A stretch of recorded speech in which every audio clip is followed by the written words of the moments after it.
So it's a beautiful Saturday morning in New York City. We're only a 30-second walk from the cherry blossoms in Central Park here on East 73rd, and I'm standing here in my suit because it is the New York Antiquarian Book Fair still on at the Park Avenue Armory, and I thought I would escape for a little bit to do an interview and continue my book-selling videos here. And today I wanted to interview my friend and colleague, Dr. Sandra Hindman of Les Enlumineurs, or The Illuminations, a pioneering dealer in one of my favorite areas of medieval illuminated and text manuscripts. Now, I think that if a rare book can add the word gallery after it, a rare book gallery, you're a reasonably successful dealer. But in Sandra's case, she has galleries with an S, which really means she is an extraordinarily successful dealer with galleries in Paris, Chicago, and New York. And from a person like that, really at the height of the antiquarian book world, who is also a great scholar, we can really glean a lot of insights into the world of bookselling, at least at the highest levels. So let's go up and interview Sandra Hindman.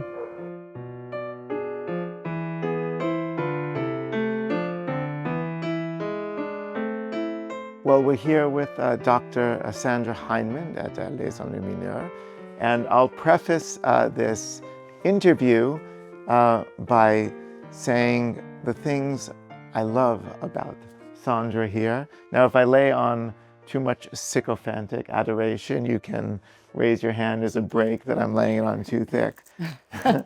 But I would say a few things. Besides being, at the height of the antiquarian book world and the manuscript world, and a pioneering woman in your field, there are two things I really like about you, I love about you, and the reason I want to do this interview for, the collectors out there that are watching. One, among my colleagues in the trade, there's often a lot of scholarship. And that's why we go into this field. It's really enjoyable, we're passionate, and we try and contribute in some way to the advancement of scholarship. But you do that pretty much more than anybody else that I've known in the field.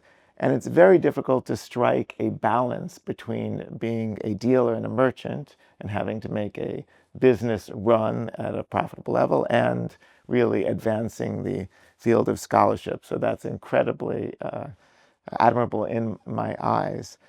And the second thing I would say is, when I started out in the bookselling field and I heard about you in your gallery next to the Louvre in Paris, I was extremely nervous to approach you.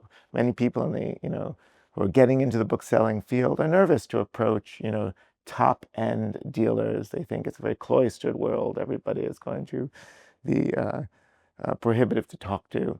But you are an incredibly open, welcoming person and a dealer. So, once you get to know you, you have exhibitions, you love to talk to people, your passion really shines through, I would say. So those are two things, I would say, the reason I wanted to interview. So let's start off by saying, give me a little bit of your background before you made the transition into the world of manuscripts. What were you doing? Well, I'm a medievalist. I studied medieval art and history and literature in college. I often say it's fortunate I can do this because I don't know anything about anything else. And I went to college and graduate school to become a professor, actually, and taught for many, many decades. In fact, I taught while I was a bookseller at universities for 11 years at Johns Hopkins in Baltimore and for decades at Northwestern outside of Chicago.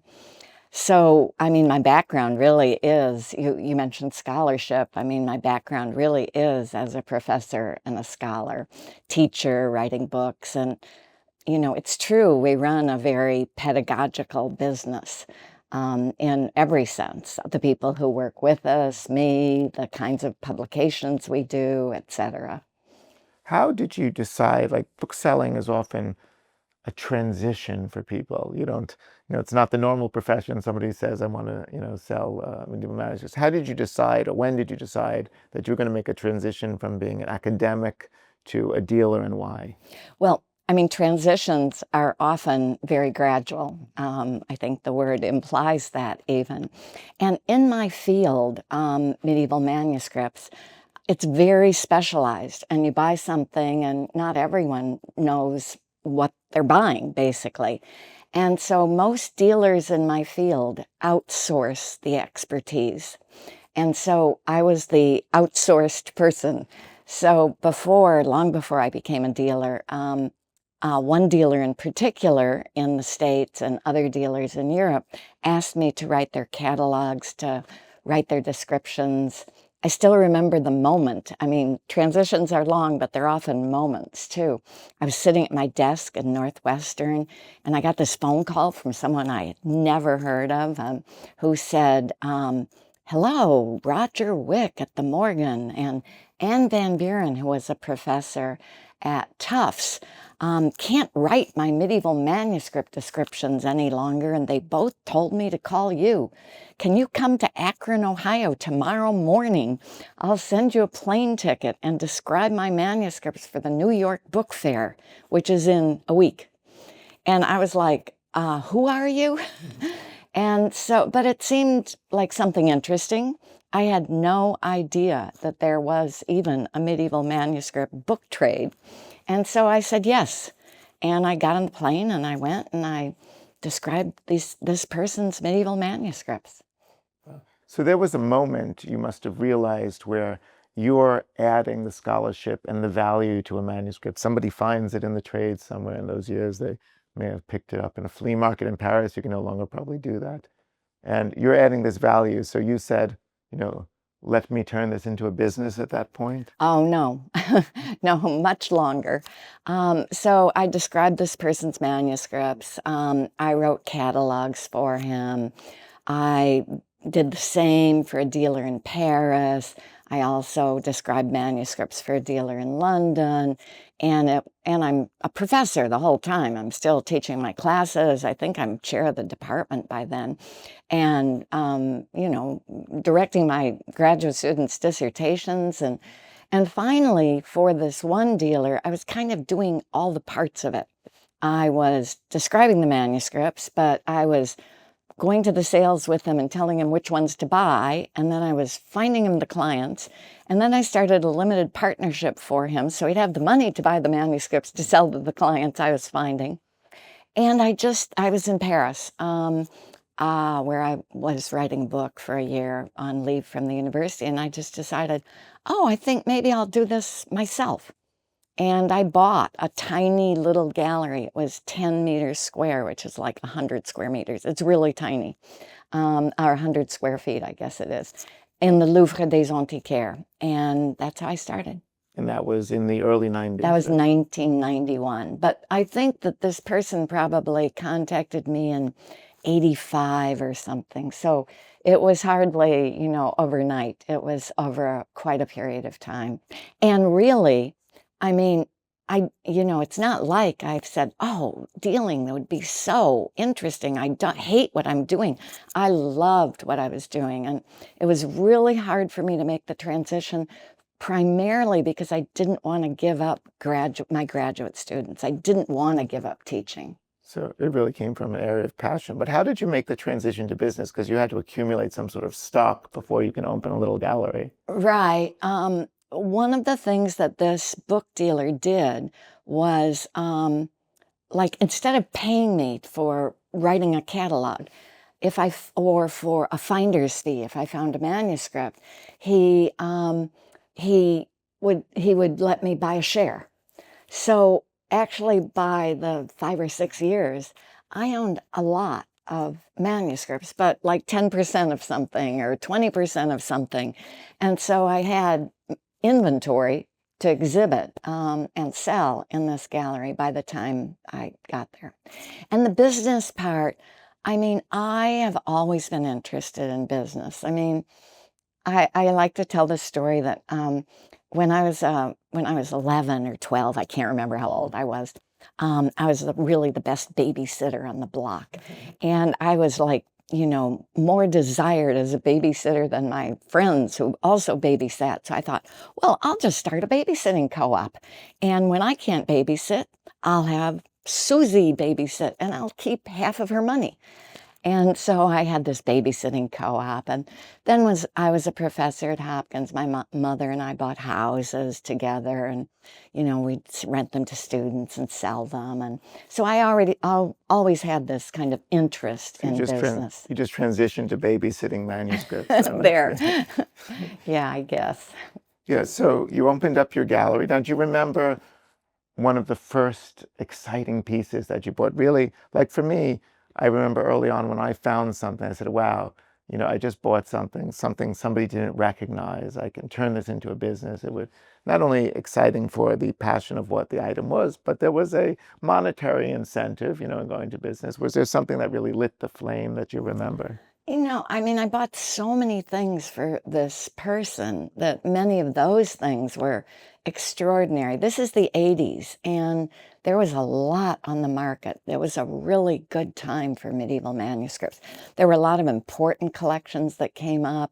One of the things we bought was the prayer book of Charles the Bold, which is now at the Getty. It wasn't my sale because I was just the person who described it. But things like that. And I remember when they published a facsimile of this prayer book at the Getty, we foliate all our manuscripts. And I looked at the facsimile, and there were my little page numbers in pencil in the upper right-hand corner. In the facsimile. In the facsimile. Yes, that's it. But, I have lots of stories about finding things early on and over the years, too. Do you remember the first one you found that you owned completely on your own, and where you sold it? I think one of the first really interesting experiences I had that isn't just like, oh, I found that, was the very first show that I did. Like, it wasn't a book fair, it was an art fair. And it was, it was called the Salon de Mars, I think. And I think we sold nothing. And it cost $10,000 to do at the time, early 90s, which was actually a lot of money at the time. And, we sold nothing, and it's sort of depressing to do a fair where you sell nothing. And maybe 6 months later, this is also before the internet, everything else, I get a letter in the mail from someone I never heard of. And I opened the letter, and there are these 3 photographs in it. And one of them was this amazing miniature from an early 13th century Gothic, I don't know, probably Psalter, which I bought. I bought all 3 of the miniatures. And that miniature is now like in the hallway in the Cleveland Museum of Art. And it was on the cover of one of my catalogs. And I had to get in contact with the guy, obviously, who I never heard of and couldn't imagine how he reached me. And I said, how did you find me? You couldn't go to Dr. Google. And he said, I was at this fair, the Salon de Mars, and you were so nice to me and you were so knowledgeable that I thought when I inherited my father's miniatures, you were the one I would sell them to. Yeah, that's one of the biggest mistakes I found with a few dealers at the book fair. They just want somebody to come in and buy, and if they sense that somebody is not a serious customer, they don't engage them. So it's incredibly important to talk to everybody. You never know where it's going to lead. Yeah, even 8-year-olds might be your future client. How did you feel as a woman in the book trade, because there were very few prominent women dealers at the time? I don't know. I was kind of used to being the only woman in the whatever trade. When I went to Hopkins, there were 4 women full professors. So, I don't know. It didn't really feel like, oh, I'm the only woman here, because I'd always been the only woman in somewhere. I don't know. It's so it wasn't something that played a little, but it wasn't the main factor for me. And remember, I had colleagues who were students and worked with a lot of women as well. Now, the book trade has changed tremendously in 30 years, the manuscript trade especially. with regards to the complications of provenance, of exporting things. A lot of countries have become much more protective of cultural heritage, where it was a little bit more fluid before. Books and manuscripts could travel transatlantic more easily. How have you seen that affecting you and your business over the past? I mean, it must affect everyone in the book trade and the art world. And yeah, I mean, even the smallest college or university with a manuscript that, we have to be very careful of sourcing, more careful, I suppose, than one was originally, although we always tried to be careful. But, everyone asks for provenance. And actually now, usually before I even buy something, I say, and can you give me the provenance? If not, and if it's a private collector, even I say, well, if not now, but when I sell it, would you be willing to give the provenance, not to me, but to the purchasing institution or person? Yes, it's affected it enormously. Passports, knowing, you practically have to be a lawyer to be a book dealer or an art dealer now. I mean, every country has different export laws, different thresholds of what you can export. But yes, that's changed a great, great deal. One fascinating thing I think I found about your business is you really found or took advantage of a niche in the market, I would say, in text manuscripts. Illuminated manuscripts were always objects of interest to people. They're fabulously beautiful, and you do work in that. But you really start to focus on the text itself, I think, more than other dealers. Is that correct? Yeah, I think that we probably have the deepest inventory of text manuscripts of any dealer. And for people who don't even know, maybe you tell them what we call a text manuscript a manuscript. We have a whole site that is dedicated just to text manuscripts. And we call a text manuscript a manuscript that is interesting primarily for its text, though it might have pictures in it. But the art isn't the main thing, the text is. And remember, I'm a medievalist, so although I am an art historian, so I was always interested in and as a medievalist, I also never worked only on pictures. My first book was on text and image. So I came to the field with an interest in texts. And early on in the 90s, late 80s, 90s, I mean, I was maybe the only person with a bookseller who was long deceased, Barney Rosenthal, who bought text manuscripts. I would either buy everything on the market against Barney or with Barney. I didn't buy with Barney. I mean, that's changed enormously now. I mean, institutions, buy for themselves on the market. That's changed enormously. I mean, text manuscripts are not all of my business. It's 25% of my business. But at any one time, we probably have 100 text manuscripts on this site. And right at this moment, I have 130 uncatalogued text manuscripts. No, because they're intellectually fascinating. They take tremendous work, but it's also an aspect of the medieval world, I think, that people don't immediately associate. You think of manuscripts, and it's always like these glorious illuminated manuscripts, but the everyday manuscripts that were produced in monasteries, sometimes by nuns, by women in the medieval period. They're absolutely fascinating, but they take intense scholars. They tell us, they tell us about medieval life. And I have a big team, remember. So I'm not the only person who, in fact, I don't describe most text manuscripts myself. Although we try not to outsource. Remember, I talked about being the outsourced person. We try to have our expertise in-house for the most part. Yeah, well, it's an impressive thing to build a team who can, handle that. Yeah, and we don't just buy, and I think a difference is many dealers, probably in manuscripts and in certainly in books, they just buy and sell something. When they buy it, it's for sale. When we buy it, it just goes into the safe until it gets one of these long descriptions. And we set the bar pretty high for the kind of description that comes with each of our manuscripts. How do you one thing that's difficult for me in the trade, and I'm a generalist rare bookseller. I mean, I buy manuscripts, sometimes I sell them to you, but it's the diminishing supply of very high-end rare books. It's just natural institutions buy them, collectors buy them. They only so many. I think that's particularly acute, of course, in the world of medieval manuscripts. So how does that affect your business, and how do you envision the future of the business if that's the case? I think every generation says there's less on the market. So I don't think we're the first generation who is saying that. You know, Cockerell and Dyson Parents were probably saying that too. Sir Thomas Phillips, at the end of his purchasing career, was probably saying that too. But yes, there is less. But remember, mine is a really niche market. There's a handful of dealers in the world who are specialists. I don't mean who might have a manuscript or two or even 5 or 10. I have hundreds. So,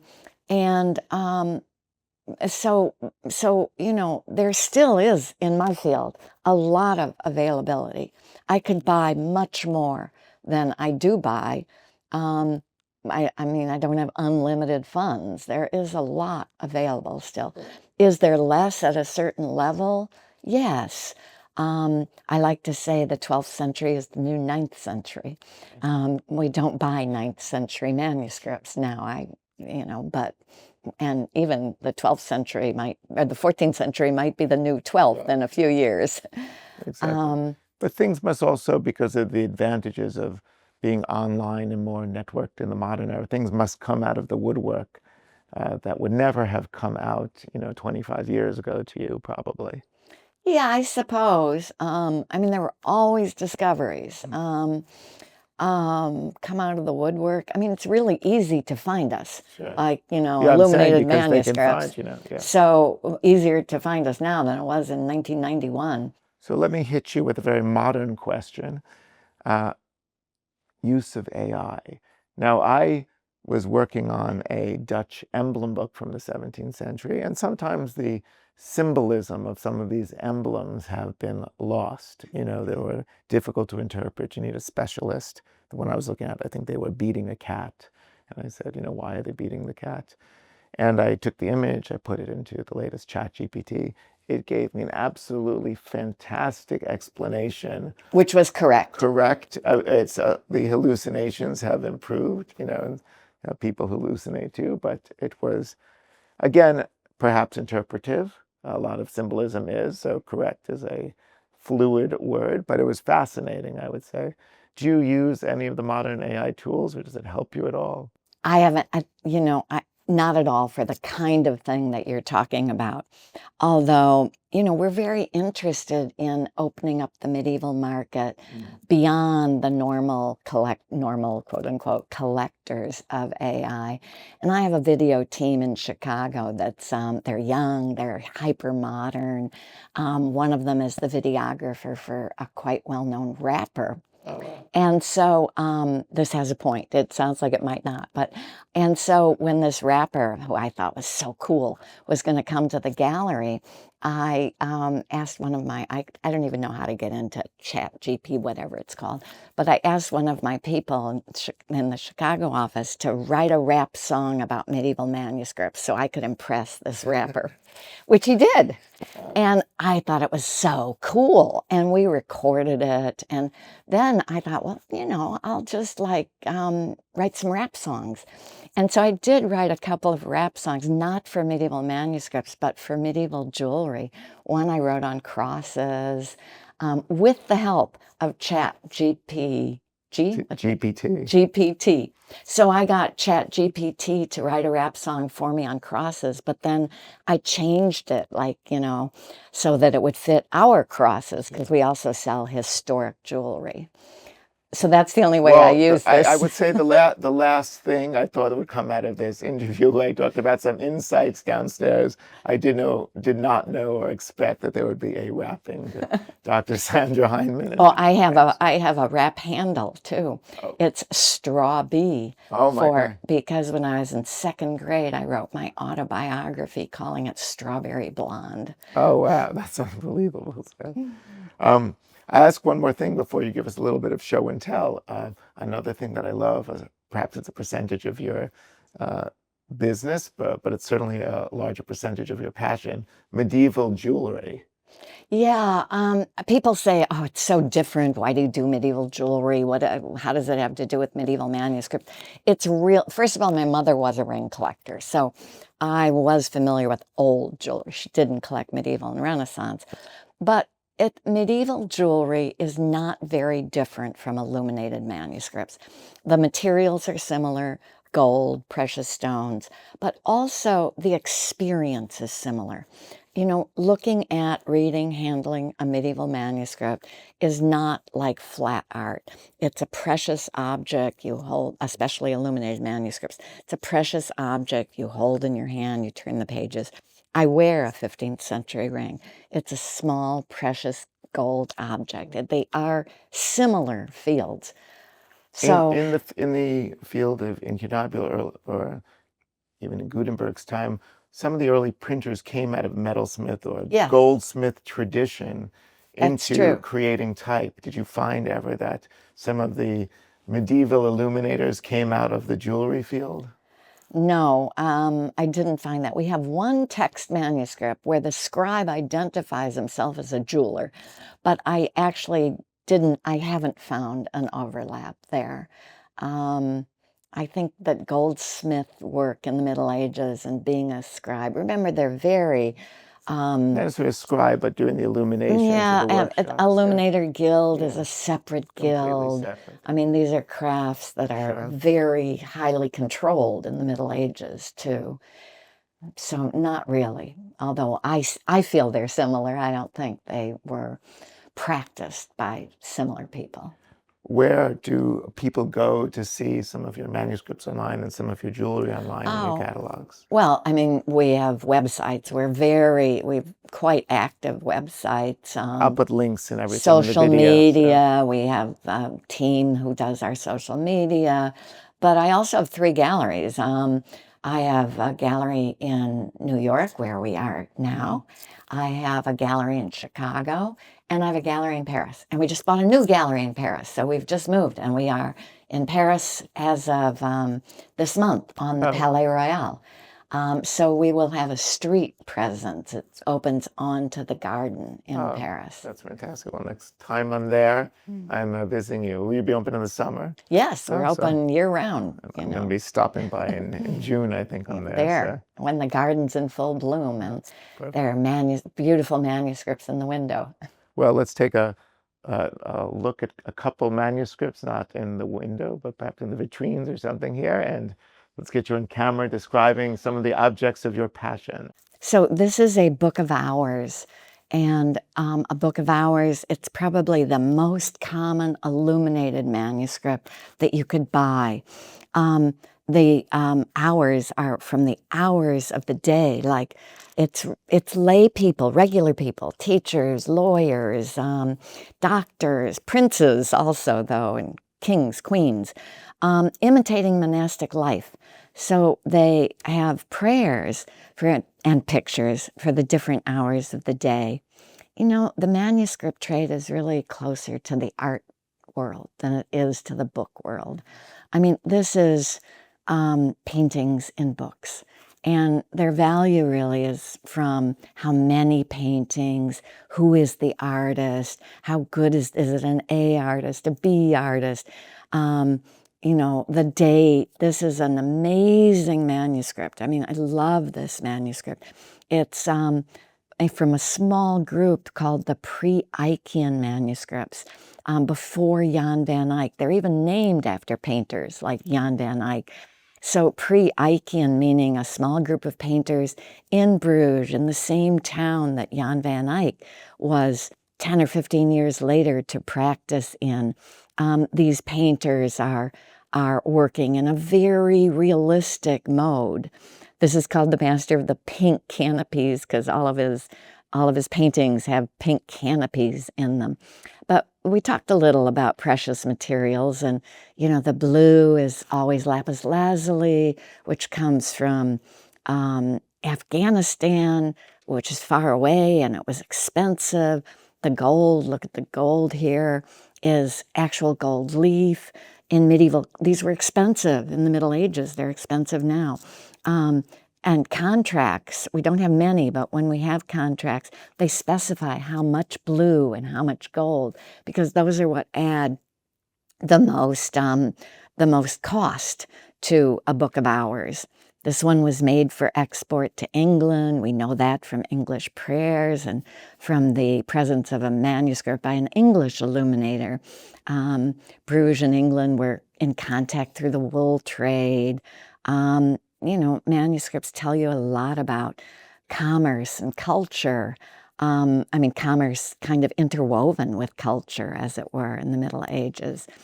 At any one time, we'll have about 30 or 35 books of hours, and they're on animal skin, either calf, goat, or sheep.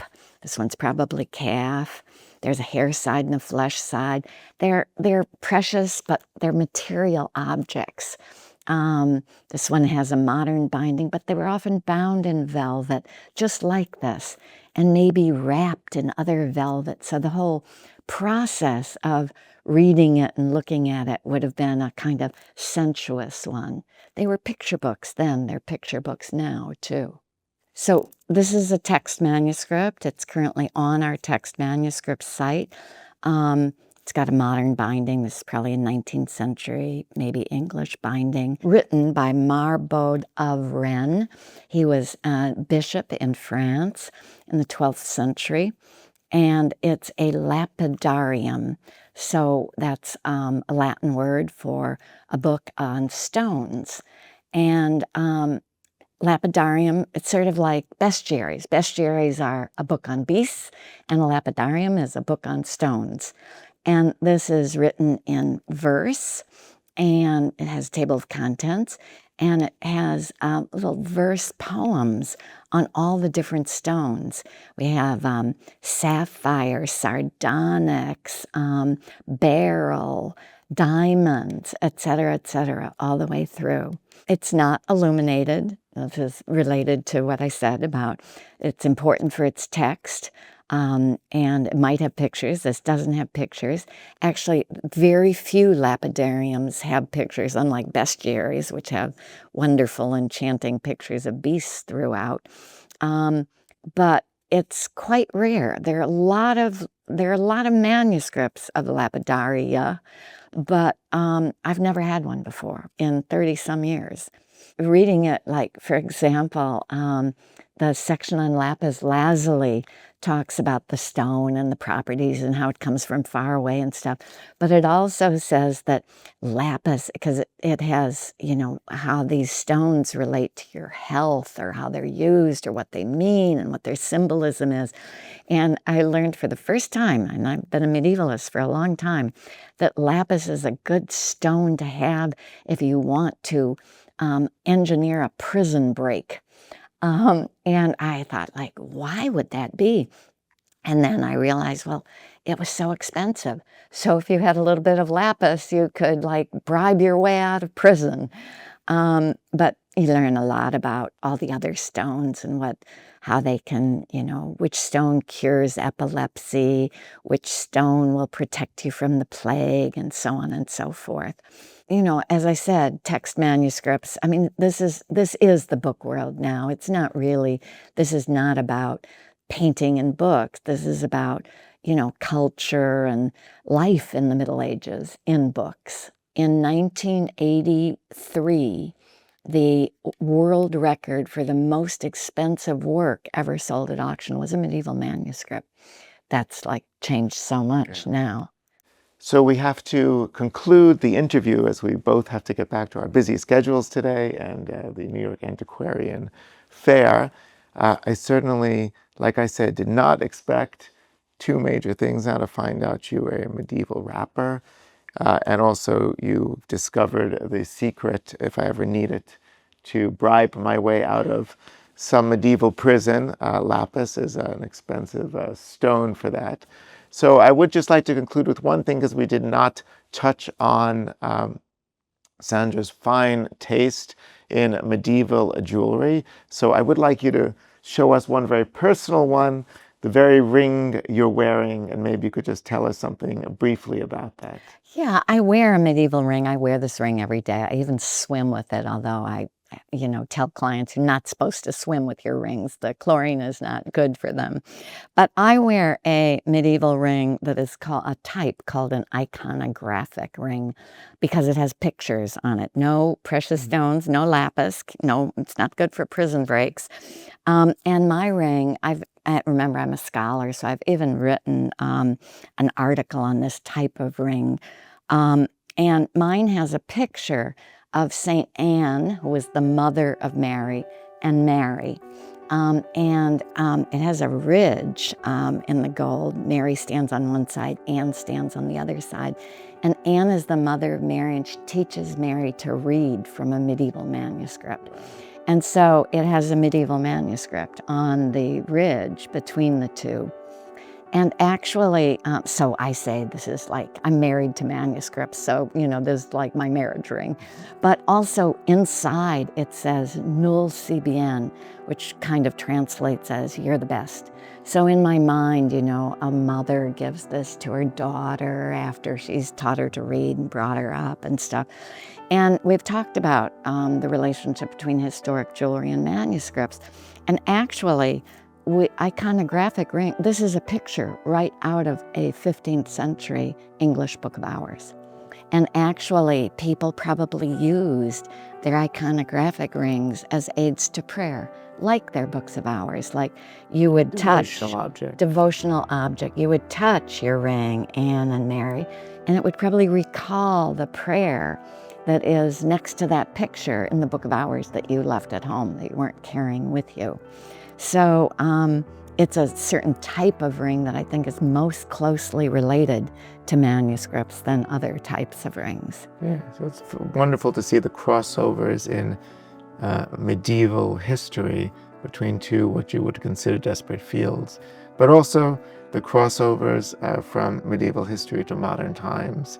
And I think that's exemplified by you wearing and talking about it and showing its relevance. Right, wearable art. There you go. Thank you so much for the interview. And I hope everybody, of course, has enjoyed it on YouTube, and come visit Sandra at one of her galleries. And also you can easily look online and find her and explore some of the wonderful medieval manuscripts and text manuscripts in her vast inventory.